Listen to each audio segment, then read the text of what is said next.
first of all, consider a vector A. Okay,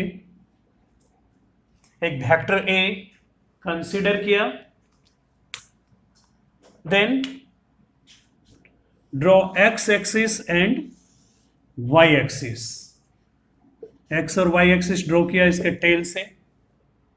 then हमने क्या किया था, हेड से एक परपेंडिकुलर ड्रॉप किया था on the x axis and another perpendicular on the y axis. Okay, तो here if this is P M N, okay, तो यहां पर we can see using parallelogram law से हम कह सकते हैं कि OP equal to this diagonal. Okay, OP equal to OM plus OM. This vector OP equal to vector OM plus vector ON, OM plus vector ON, right. तो OM and ON क्या है, OP का components है, resolution है. But OM और ON के बीच में angle कितना है, देखो एंगल कितना है, 90 डिग्री है. ये दोनों आपस में क्या है, परपेंडिकुलर है. ये पैरेललोग्राम कैसा है, एक रेक्टेंगल है, नहीं एक रेक्टेंगल है.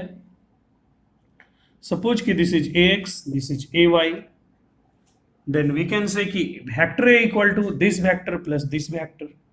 Suppose this is like this. तो vector A equal to vector AX plus vector AY.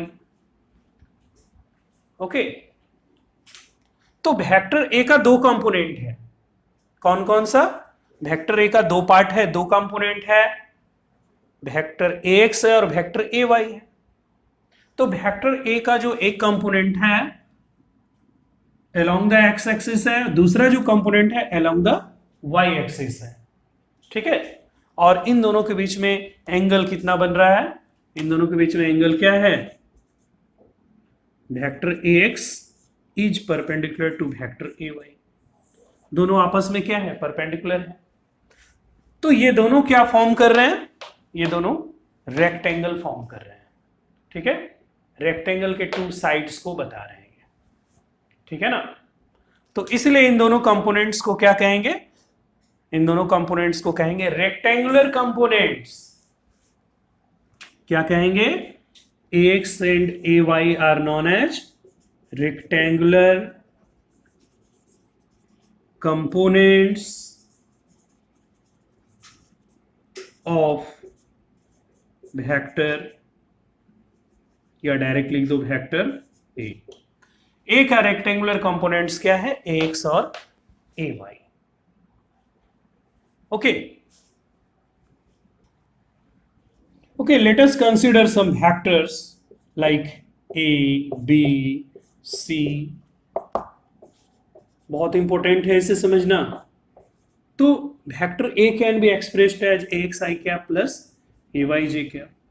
Vector B can be BXI cap plus BYJ cap.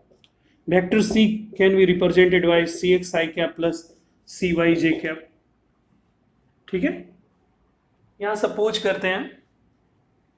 Okay, तो in this example vector A का rectangular components कौन कौन सा है, AX और AY.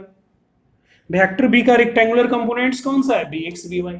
Vector C का rectangular components कौन सा है, CX एंड CY. ओके, तो now we have a question, express a vector in terms of its rectangular components. Question आ रही है बात समझ में, express a vector in terms of its rectangular components, also find its magnitude and direction. Okay, तो आइए इस question को. ओके, तो आंसर में सबसे पहले we consider a vector OP equal to vector A inclined at an angle theta with the horizontal. एक वेक्टर मान लेते हैं, एक वेक्टर मान लेते हैं, राइट। हमारे पास एक वेक्टर है A, OP equal to vector A, OP equal to vector A. Okay, now अब हम क्या करते हैं स्टेप 1 में, सबसे पहले एक्स एक्सिस ड्रॉ करते हैं एंड वाई एक्सिस ड्रॉ करते हैं, राइट। एक्स एक्सिस ड्रॉ करते हैं और वाई एक्सिस ड्रॉ करते हैं, ठीक है। उसके बाद क्या करते हैं, परपेंडिकुलर ड्रॉप करते हैं, नहीं, परपेंडिकुलर ड्रॉप किया, right. Suppose this is an, this is an, this is theta, okay. तो अब क्या है,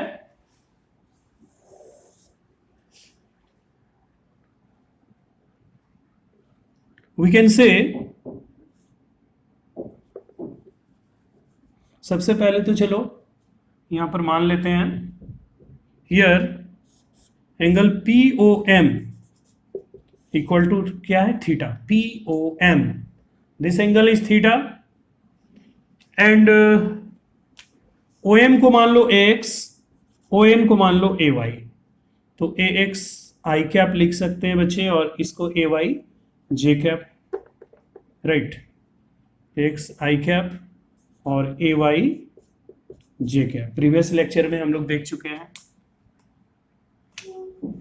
तो O M, vector O M को क्या लिखेंगे, वेक्टर ओ एम को क्या लिखेंगे, ए एक्स आई कैप, और वेक्टर ओ एन को क्या लिखेंगे, O N is vector A Y J cap, right. अच्छा, ये दोनों कौन है, O M and O N क्या है, ओपी का दो कंपोनेंट है, और कैसा कंपोनेंट है, रेक्टेंगुलर कंपोनेंट्स है। क्यों, क्योंकि दोनों के बीच में एंगल क्या है, 90 डिग्री है, दोनों आपस में परपेंडिकुलर है। एक्स एंड ए वाई क्या है, आपस में परपेंडिकुलर है, म्यूचुअली परपेंडिकुलर है। दैट्स वाई इन दोनों कंपोनेंट्स को क्या कहेंगे, रेक्टेंगुलर कंपोनेंट्स। बहुत ज्यादा फिजिक्स में यूज होता है students, rectangular components of vector है।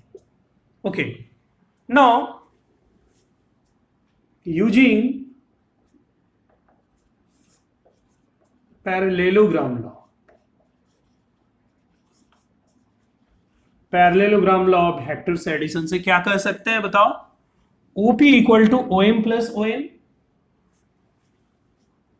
OP vector OP equal to vector O M plus vector O N. Repeat telecast चल रहा है, पहले भी हम पढ़ चुके हैं।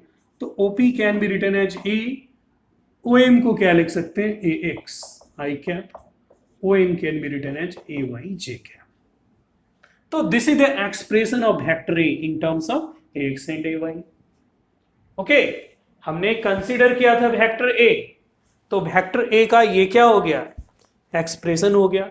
तो वेक्टर ए को हमने एक्सप्रेस कर दिया, ठीक है, इन terms of its rectangular components. Okay, तो ये हो गया फर्स्ट पार्ट का आंसर, ठीक है। प्रीवियस वीडियो लेक्चर में तो इसे बहुत अच्छे से एक्सप्लेन किया था। बस यदि आपके एग्जाम में क्वेश्चन आता है तो आप इस तरह से लिखेंगे, ठीक है। नो, अब क्वेश्चन के पार्ट 2 में हमें मैग्नीट्यूड फाइंड करना है, मैग्नीट्यूड ऑफ क्या, वेक्टर ए। इस वेक्टर ए का मैग्नीट्यूड फाइंड करना है, इसका लेंथ फाइंड करना है। ओके, तो इसका लेंथ कैसे फाइंड करेंगे, इसका लेंथ बहुत आसान है, कैसे फाइंड करेंगे देखो।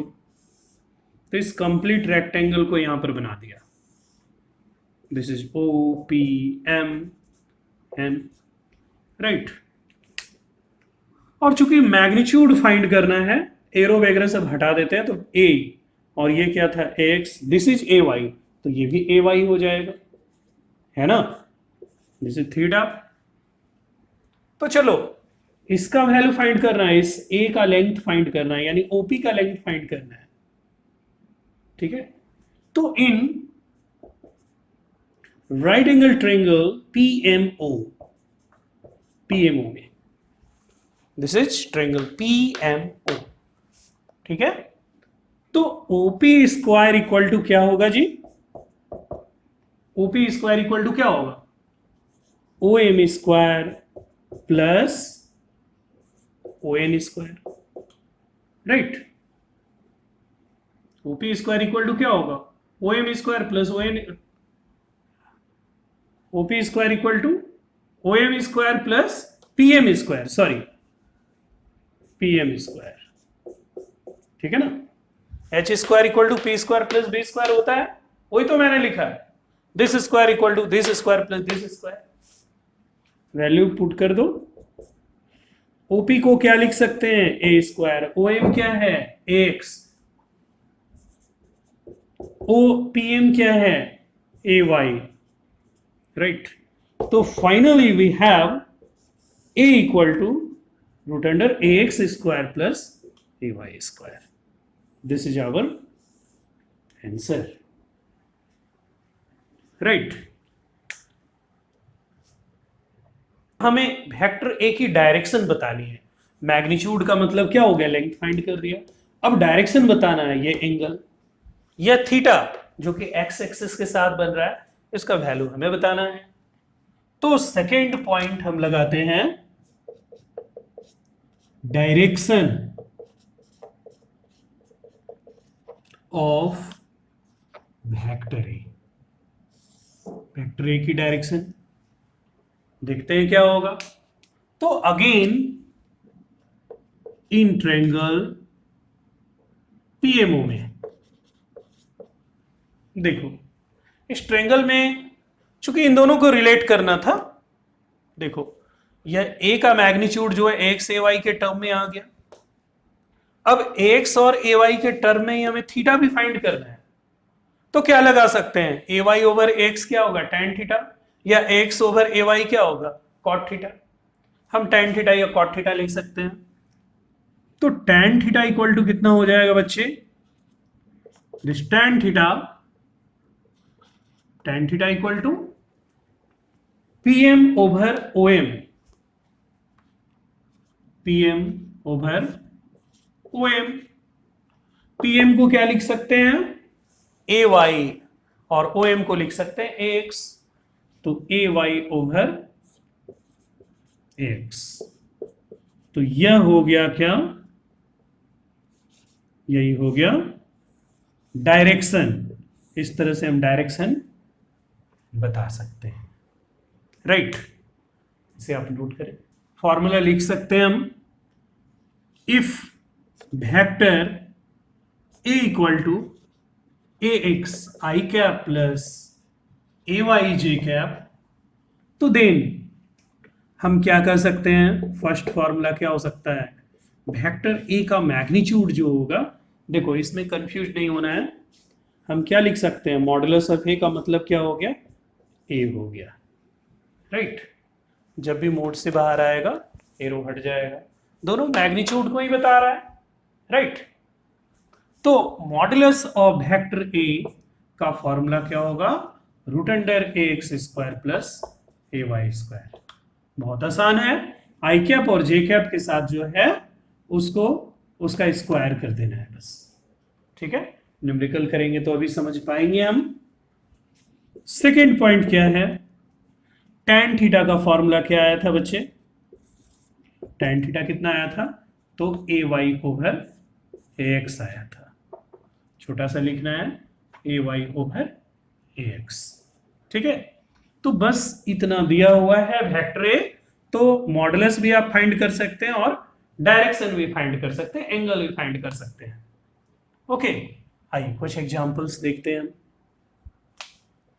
सपोज एग्जांपल्स,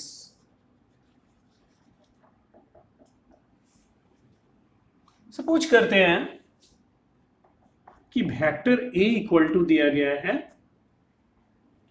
3 आई कैप प्लस 4j कैप।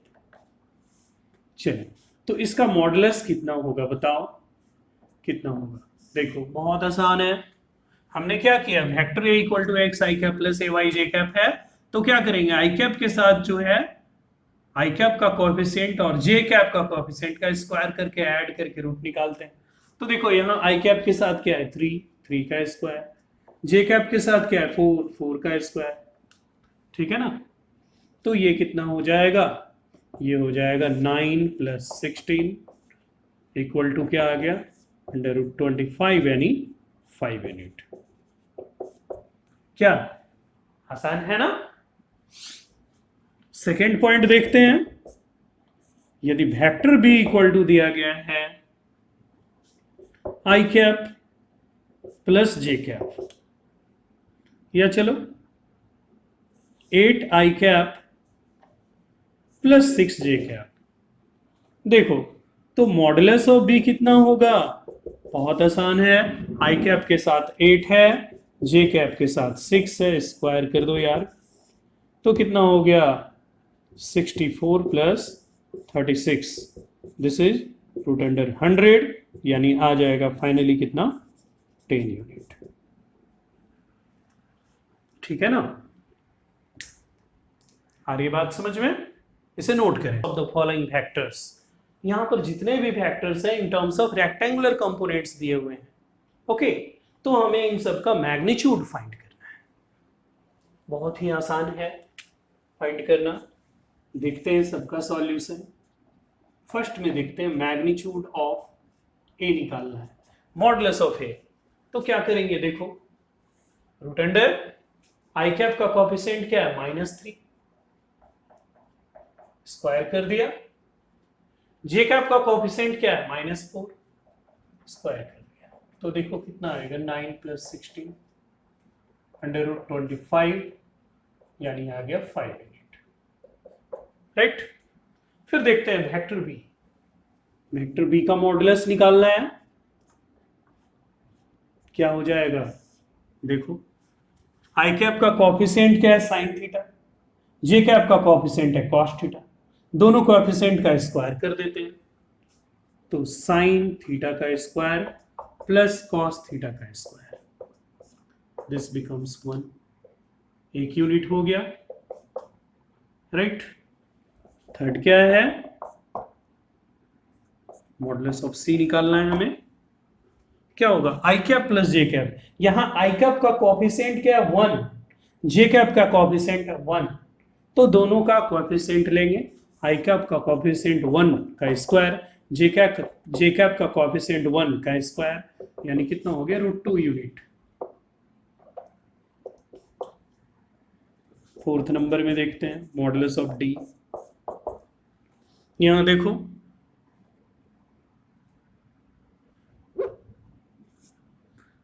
आई कैप माइनस जे कैप, तो आई कैप का कोएफिशिएंट है 1, 1 का स्क्वायर किया, जे कैप का कोएफिशिएंट कितना, -1, कितना आ गया, देख 1 प्लस 1, √2 यूनिट। फिफ्थ नंबर देखते हैं वेक्टर ई इक्वल टू, तो मॉडुलस ऑफ ई देखेंगे कितना होगा बच्चे, आई कैप का कोएफिशिएंट 1 है, जे कैप का कोएफिशिएंट 2 है, तो 1 का स्क्वायर प्लस 2 का स्क्वायर, ये कितने आ जाएंगे, 1 प्लस 4, यानी अंडर रूट 5 यूनिट। लग रहा है ना आसान फिजिक्स? ओके, पूरी क्लास 11th में तो ये सब का यूज है ही, क्लास 12th में भी जम के यूज होने वाला है ये सब। ओके, तो इसलिए खूब अच्छे ढंग से पढ़ें। ओके, इसे नोट करें। Vector A equal to 4i cap plus 3j cap, vector B equal to दिया गया है 2i cap plus j cap, तो आपको फाइंड करना है modulus of vector a plus B और modulus of vector a minus B. कैसे find करेंगे, तो देखो हमें फाइंड करना है modulus of vector a plus B, पहले तो a प्लस बी फाइंड कर लो। राइट? तो सॉल्यूशन देख रहे हैं, फर्स्ट का सॉल्यूशन, पहले तो हमें a प्लस बी फाइंड करना है, तो a और b को हमने लिख दिया, a कितना है 4i cap plus 3j cap, b कितना two I cap plus J cap, दोनों को ऐड कर दो, तो दोनों ऐड करने के बाद आ रहा है ए प्लस बी। यह कितना हो गया, 4 + 2 6 आई कैप, और 3 + 1 4 जे कैप, राइट। और अब इसका मैग्नीट्यूड मॉडुलस फाइंड करना है हमें, तो देन इसका मॉडुलस क्या होगा, modulus of A plus B कितना होगा, तो आई कैप का कोएफिशिएंट 6 है, जे कैप का कोएफिशिएंट 4 है, दोनों का स्क्वायर क्या, आई कैप का कोएफिशिएंट का स्क्वायर, जे कैप का कोएफिशिएंट का स्क्वायर, तो यह कितना हो गया, बोल 36 प्लस कितना हो गया 16, तो यह कितना आ गया, अंडर रूट 52 आ गया यूनिट। यही हो गया हमारा आंसर, ठीक है ना, कोई दिक्कत नहीं।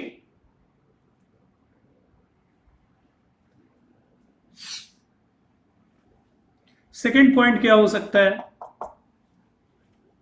तो हमने क्या किया, modulus of A plus B find किया, पहले ए प्लस बी निकालो तब मॉडुलस है, ठीक इसी तरह अब modulus of A minus B find करना है, तो पहले ए माइनस बी फाइंड करने का, तो ए कितना हो गया 4 आई कैप प्लस 3 जे कैप, बी हो गया 2 I cap plus J cap, A minus B find करना है, तो यहां नेगेटिव साइन लगाया, तो ये कितना आ गया, ए माइनस बी इक्वल टू 4 - 2 कितना हो गया 2 आई कैप, और 3 - 1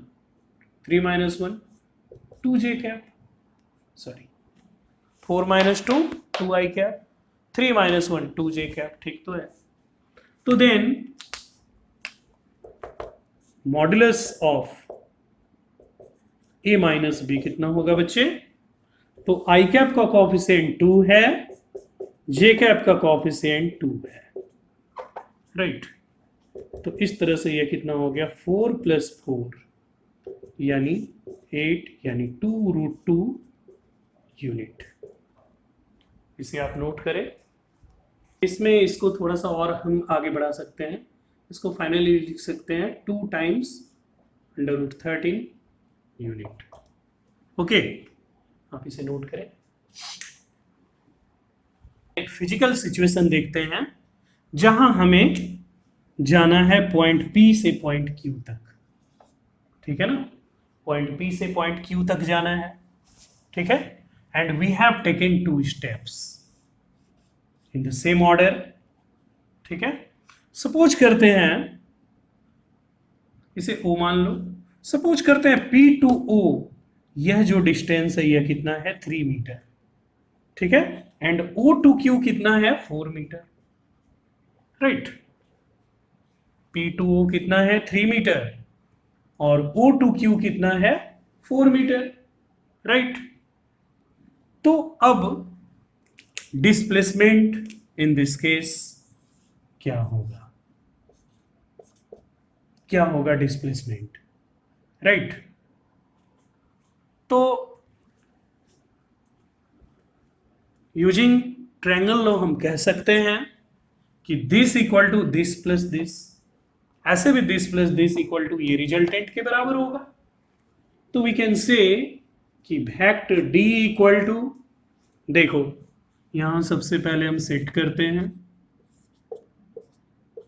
कोऑर्डिनेट सिस्टम आई कैप जे कैप, तो इसका डायरेक्शन क्या है आई कैप और इसका डायरेक्शन है जे कैप, तो यहां क्या लिखेंगे 3 मीटर आई कैप और यह क्या हो गया 4 मीटर जे कैप, तो यहां लिख सकते हैं 3 मीटर आई कैप प्लस 4 मीटर जे कैप, ओके। तो ये हो गया। अब इसका मॉडुलस क्या हो सकता है बच्चे, डी का मॉडुलस क्या होगा, तो 3 का स्क्वायर और आई कैप का कोएफिशिएंट है 3, जे कैप का कोएफिशिएंट है 4, यह कितना आया 9 + 16 यानी √25 यानी 5 मीटर, ठीक है। तो डिस्प्लेसमेंट का जो मैग्नीट्यूड है ये कितना आएगा, 5 मीटर आएगा।